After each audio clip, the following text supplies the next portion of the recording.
In the early hours of June 6, 1944, as darkness lifted over the fields and hedgerows of Normandy and the thunder of naval guns rolled across the Channel, war revealed its truest face, not in the roar of engines or the flash of artillery, but in the quiet and stubborn refusal of one human being to abandon another.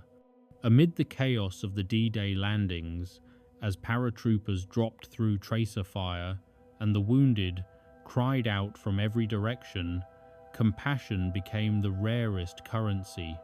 It was spent not in gold or blood, but in the simple act of staying when every instinct demanded escape.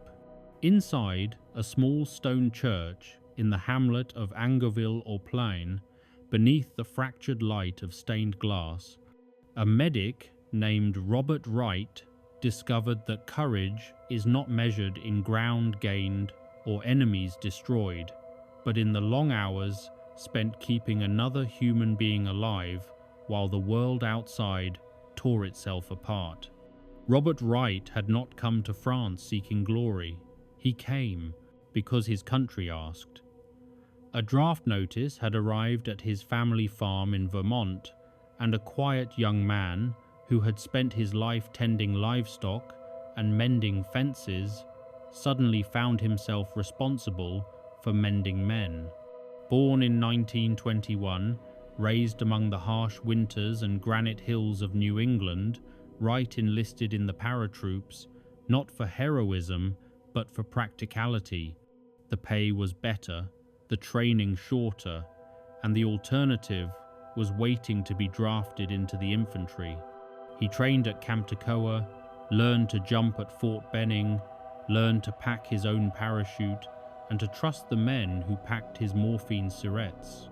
When the 501st Parachute Infantry Regiment of the 101st Airborne Division sailed for England in the spring of 1944, he carried the same kit every medic did: bandages, sulfur powder, plasma, and the Red Cross armband that was supposed to protect him but rarely did. On the night of June 5th, 1944, Wright jumped into Normandy with the rest of the airborne. The wind caught his chute and dragged him through a hedgerow, tearing his uniform and scattering his equipment. He landed alone, separated from his unit, the only medic in a company spread across 10 square miles of occupied countryside. For 3 days he moved from farmhouse to farmhouse, treating broken ankles, shrapnel wounds, and the small injuries that come from falling out of the sky at midnight. By the time he rejoined his battalion near Saint-Côme-du-Mont, he had already learned the first truth of battlefield medicine. There is never enough morphine, never enough bandages, and never enough time. The real test came on June 7th. Wright and another medic, Kenneth Moore, found themselves cut off in the tiny hamlet of Angoville-au-Plain. The village held perhaps 30 stone houses and a 12th century church dedicated to St. Peter and St. Paul. Its walls had survived Norman raids, and its bell tower had once warned of English sails. Now it stood in the path of a German counterattack. The two medics, both barely 23 years old, made a decision that would define the rest of their lives. They would stay. They would turn the church into an aid station and treat anyone who needed help, American or German alike, because the oath to preserve life recognized no uniform. They hung Red Cross flags from the steeple and white sheets from the doors. They cleared the pews to make room for stretchers and used the altar as an operating table. The first wounded arrived before noon. 2 American paratroopers with gut wounds, a German officer with a shattered leg, a French child struck by shrapnel. Wright and Moore worked without rest, without anesthetic, beyond what they could scavenge, and without light except for the dim daylight filtering through broken windows. When the Germans attacked, Bullets chipped the stone and shells rattled dust from the beams, but the medics did not leave. When the Americans counterattacked, the same walls shuddered under new fire, but they still did not leave. For 72 hours, the church became a pocket of mercy, surrounded by destruction. The accounts that survived sound almost unreal, yet they are verified in the records of the 101st Airborne and in the testimonies of those who witnessed them. A German artillery observer saw the Red Cross flags and refused to target the church. American soldiers who retook the village found 30 German wounded being treated beside their own. A captured German medic, fluent in English, joined Wright and Moore to help translate instructions. When a shell burst in the churchyard and blew out the windows, filling the nave with coloured glass and dust, Wright shielded a wounded boy with his own body. When the boy's mother appeared later, hysterical with fear, Wright carried her child through gunfire to reach safety. The moral weight of those 3 days defies description in a war marked by massacres and reprisals. By the destruction of entire towns, 2 young Americans chose to believe that the Red Cross still held meaning. They treated 80 wounded, 55 Americans, 25 Germans, and several French civilians within a building that could seat 200 worshippers.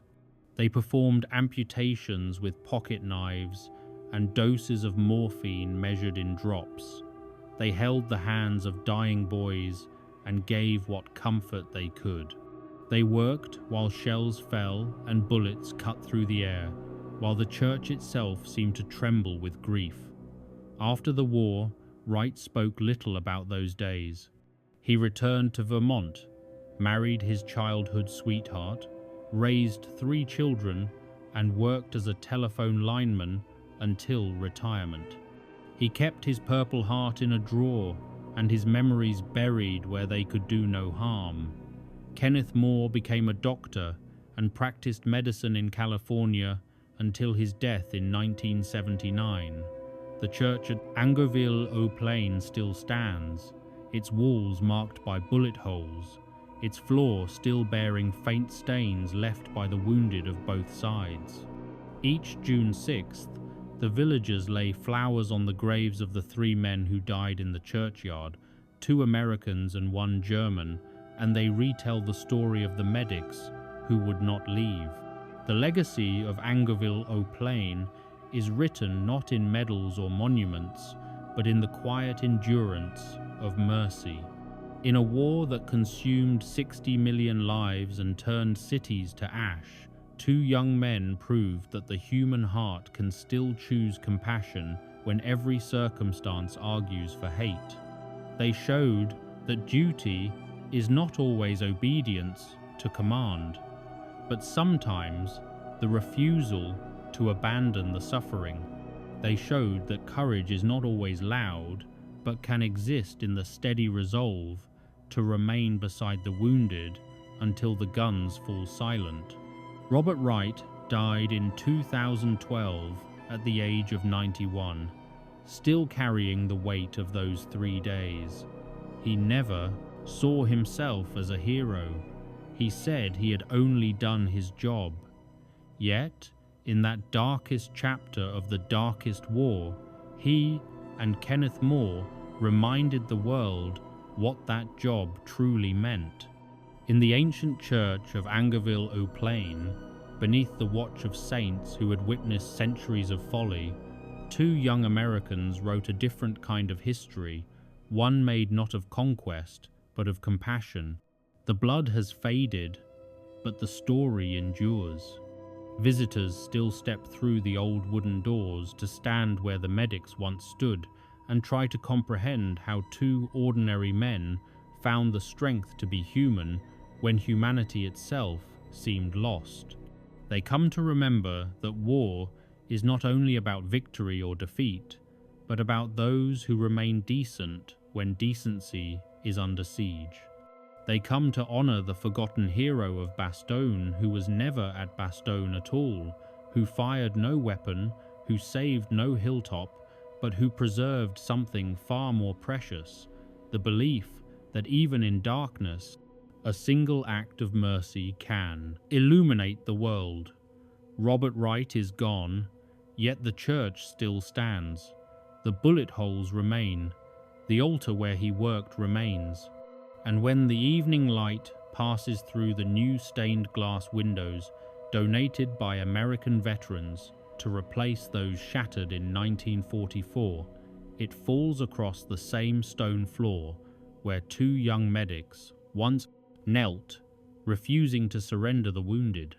That is the story of Angoville-au-Plain, not a tale of heroes or villains, but of two men who discovered that the greatest courage is to remain human when everything around them has ceased to be.